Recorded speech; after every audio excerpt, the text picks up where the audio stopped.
rappelle que Donald Trump affirme avoir eu des discussions avec environ 70 chefs d'État depuis son élection, précisant d'ailleurs qu'il n'avait pas encore eu l'occasion de parler avec le président russe Vladimir Poutine. Il a laissé entendre qu'une conversation pourrait avoir lieu très prochainement. Je pense que nous allons nous parler, a d'ailleurs déclaré le président Donald Trump. De son côté, Vladimir Poutine, lors de la session plénière du club de discussion de Valdaï, c'était hier, plus précisément ce 7 novembre 2024, a laissé entendre qu'il n'excluait pas la possibilité d'un entretien avec le président américain Donald Trump. Patient parfum la dernière fois que le président russe Vladimir Poutine a échangé avec un dirigeant américain, c'était Joe Biden. Et c'était précisément le 12 février 2022, soit 2 semaines avant le début de l'opération spéciale militaire russe en Ukraine.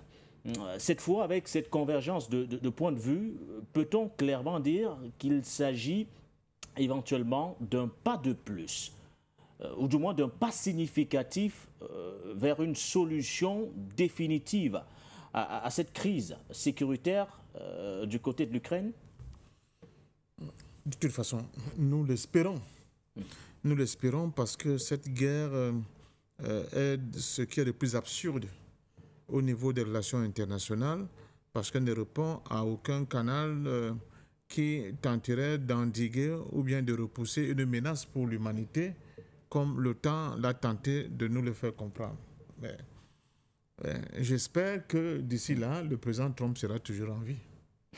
Comment ça, patient parfum d'homme? Il prend fonction en janvier. Oui, mais je le dis. Je dis que j'espère qu'il sera toujours en vie. C'est quoi? Vous savez, je ne dis pas. Dans une boule de cristal. Je me réfère toujours à l'histoire.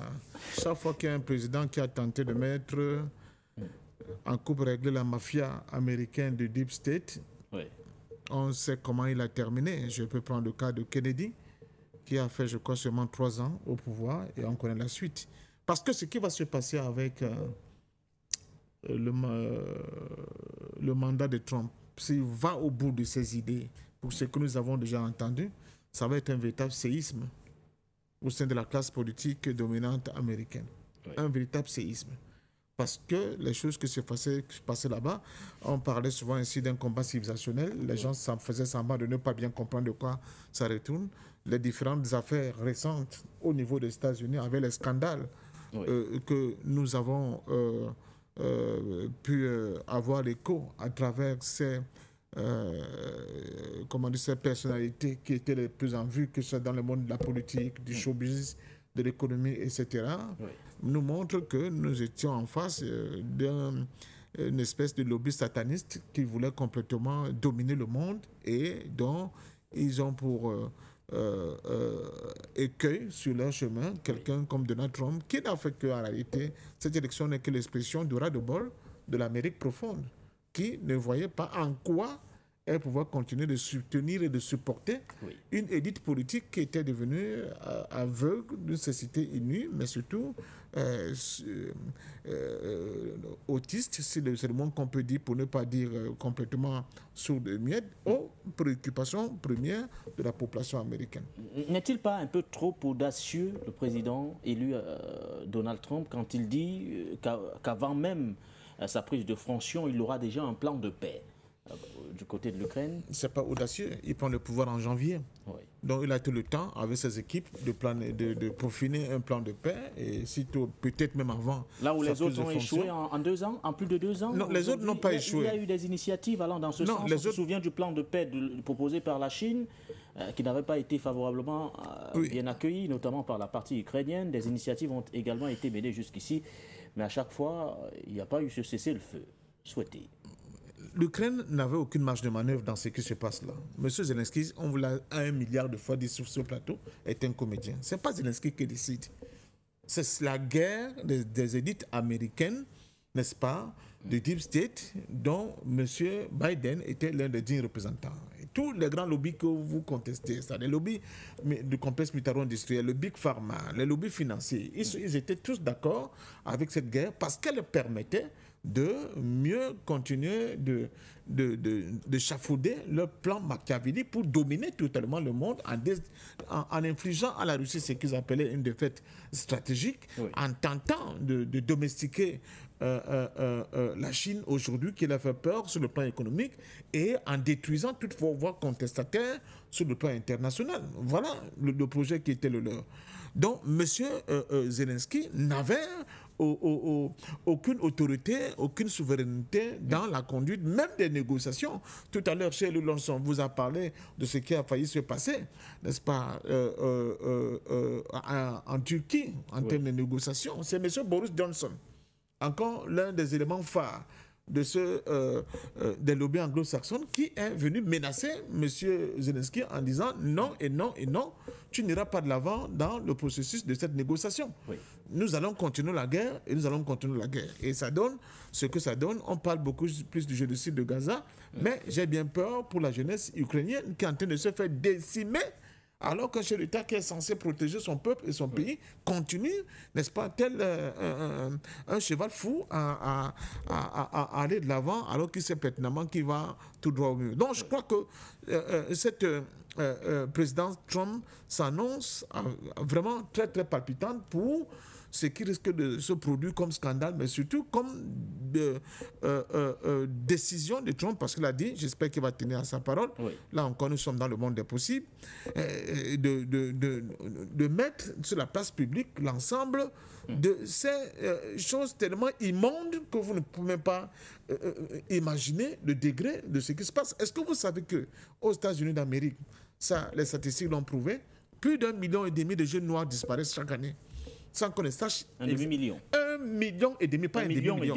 1,5 million de jeunes noirs disparaissent chaque année sans qu'on ne sache effectivement où est-ce qu'ils sont passés, sont-ils morts, où ont-ils été enterrés, etc., etc.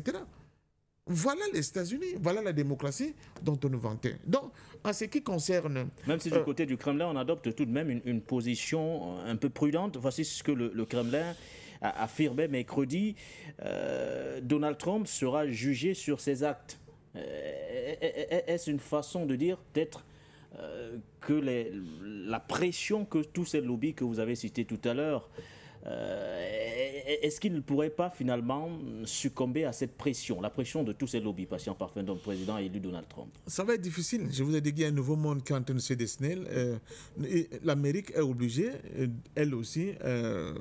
Mais on connaît également le poids. On connaît également le poids du Deep State aujourd'hui. Mais c'est pour ça que je dis qu'il y aura une implosion au sein de la société américaine. Quand les gens prévoyaient une guerre civile aux États-Unis, ce n'est pas encore différé totalement, ce n'est pas encore écarté. Votre thématique, je suis prêt à coopérer avec Donald Trump. Mais ce que vous n'avez pas ajouté, coopérer pour discuter de la paix, mais en tenant compte des réalités du terrain actuel.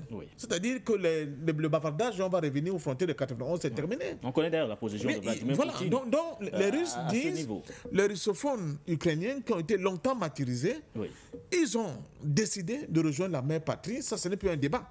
Ce n'est plus à discuter, premièrement.